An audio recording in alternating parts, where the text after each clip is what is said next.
Olá pessoal, tudo bem? Sejam bem-vindos a mais um vídeo aqui do canal. Hoje falaremos sobre as espécies de punições que podem gerar a rescisão do contrato de trabalho. Essas punições podem ser aplicadas tanto ao empregado quanto ao empregador. Todas elas estão previstas no artigo 482 para o empregado e 483 para o empregador da Consolidação das Leis do Trabalho, da CLT.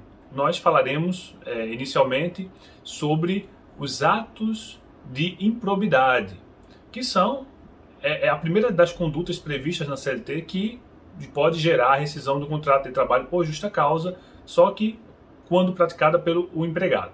Antes de adentrar especificamente nos atos de improbidade, para entender o que é e como pode ser caracterizado, precisamos entender o seguinte: a CLT ela estabelece alguns requisitos para que uma punição possa ser aplicada ao empregado. Então fiquem muito atentos, porque esse conhecimento é essencial para que vocês, durante o contrato de trabalho, possam mensurar, inclusive, e analisar se vocês foram ou não punidos adequadamente, dependendo do que foi, da falta que foi cometida.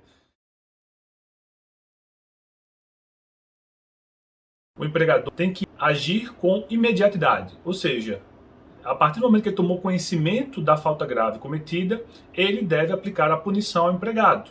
Se, por exemplo, o empregado cometeu uma falta, apresentou um atestado médico, por exemplo, falso, ele descobre que esse atestado é falso e apenas 6 meses depois ele resolve aplicar uma justa causa por ato de improbidade contra esse empregado. Essa situação pode, na Justiça do Trabalho, ser revertida e o empregador ser condenado ao haver a reversão da justa causa aplicada e ele ser condenado ao pagamento das verbas rescisórias. Por quê? Ele deveria ter punido o empregado a partir do momento que ele tomou ciência do ato, do ato faltoso que o empregado cometeu. No caso, falsificar um documento que na prática acaba gerando ou alterando direitos dentro do contrato de trabalho. Se o empregador não imediatamente não aplicar a pena ou a penalidade prevista para a conduta faltosa do empregado, existe uma circunstância jurídica que nós denominamos de perdão tácito. É como se o empregador tivesse perdoado o empregado pelaquela falta cometida e com isso ele não pode mais puni-lo por aquela conduta.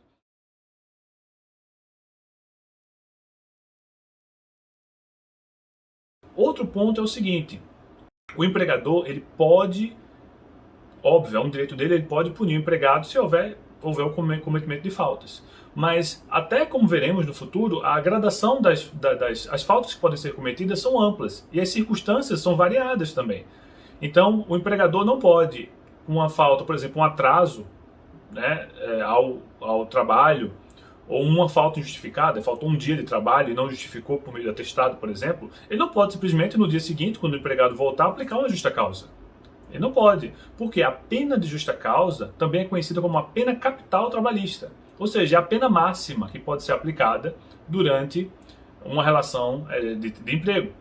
Então, para que se possa, de forma razoável e proporcional, chegar até essa punição, o empregador ele tem que, antes disso, analisar as circunstâncias e fazer uma gradação das penas que podem ser aplicadas. Então, primeiro se aplica uma advertência.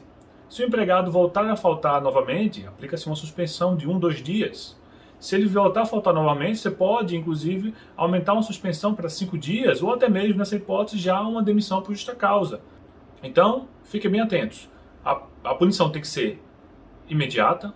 Imediato, isso significa não a partir do momento que foi cometida a falta, e sim a partir do momento em que o empregador tomou conhecimento de que aquela falta foi cometida. E também tem que ser respeitada uma gradação para que essa punição não extrapole, não seja desproporcional e irrazoável e venha apenas servir como um abuso de poder, pelo empregador para prejudicar o empregado. O ato de improbidade, ele tem previsão na linha A do artigo 482 da CLT, e ele estabelece o seguinte: pune-se com a demissão por justa causa todo aquele empregado que agir de forma improba, ou seja, desonesta. O empregado, por exemplo, que ele é o encarregado ou um gerente da empresa que se aproveitando de uma situação onde um determinado empregado ele quer que o contrato dele seja rescindido, mas ele não quer de forma alguma pedir demissão para não perder vários direitos, e se aproveitando dessa situação, esse encarregado ou esse gerente faz um acordo informal com esse empregado para que o empregado, ao ser demitido sem justa causa, devolva para ele, ou seja, pague a ele, na conta dele, a multa de 40% do FGTS. Então, isso é um ato de improbidade.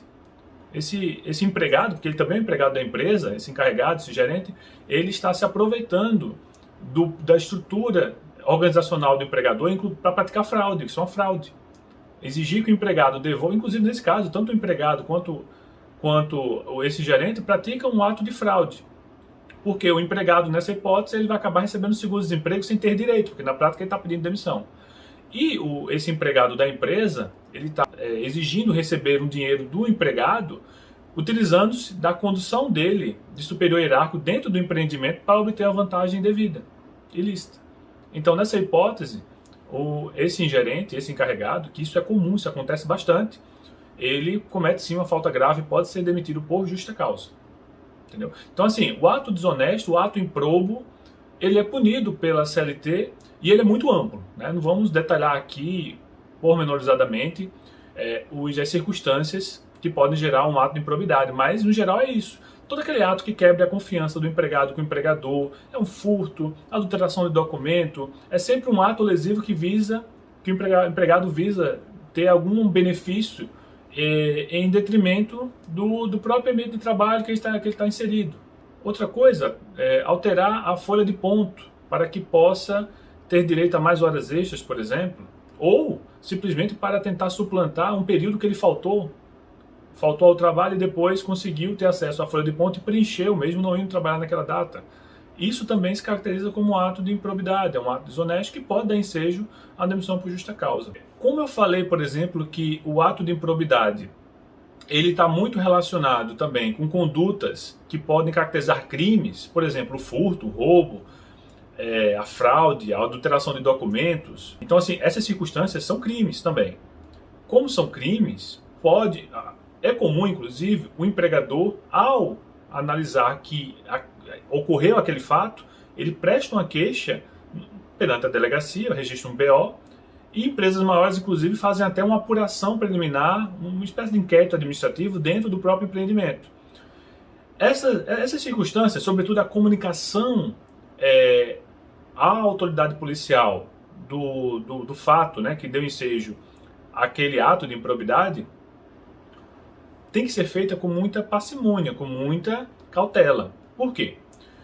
Se o empregador comunicar à autoridade policial que o empregado praticou um ato específico e depois for constatado em inquérito policial que esse empregado não praticou o ato, ou que a comunicação mesmo do fato criminoso foi uma comunicação falsa para tentar induzir uma justa causa mesmo. Acontece muito. O empregado arruma um desafeto na empresa e às vezes um encarregado, às vezes um outro superior hierárquico, até mesmo um colega mais antigo que gerou alguma controvérsia, e é feita ele cai numa armadilha e acaba levando, né, sendo responsabilizado muitas vezes por algo que não fez.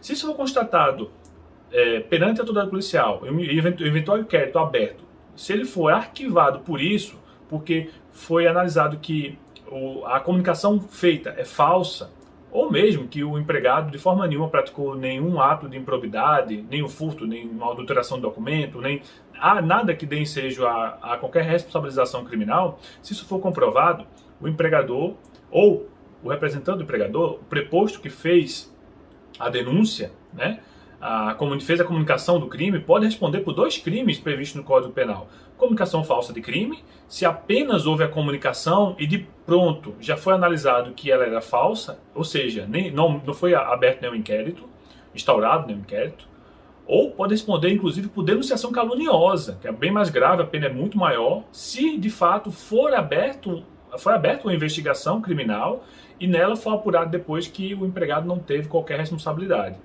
Então, assim, essa é uma dica, inclusive, para os empregadores, né? Fiquem atentos para não imputar, antes de cautelosamente analisarem todos os fatos e terem um bom acervo probatório, nunca prestem queixa contra seus empregados de forma impulsiva.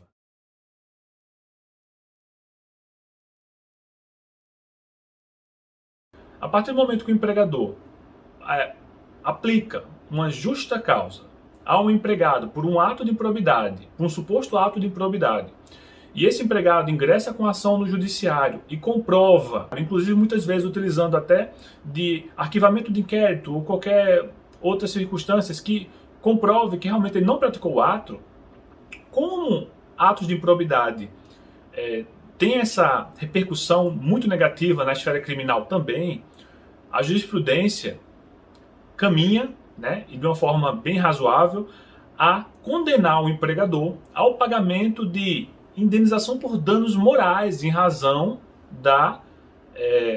do ato de improbidade não reconhecido. Ou seja, além de reverter a justa causa aplicada ao empregado, com a consequente condenação da empresa ao pagamento de todas as verbas rescisórias e multas cabíveis, também condena a empresa ao pagamento da indenização por danos morais pelo óbvio e indiscutível constrangimento que o empregado suportou ao ser taxado como um criminoso.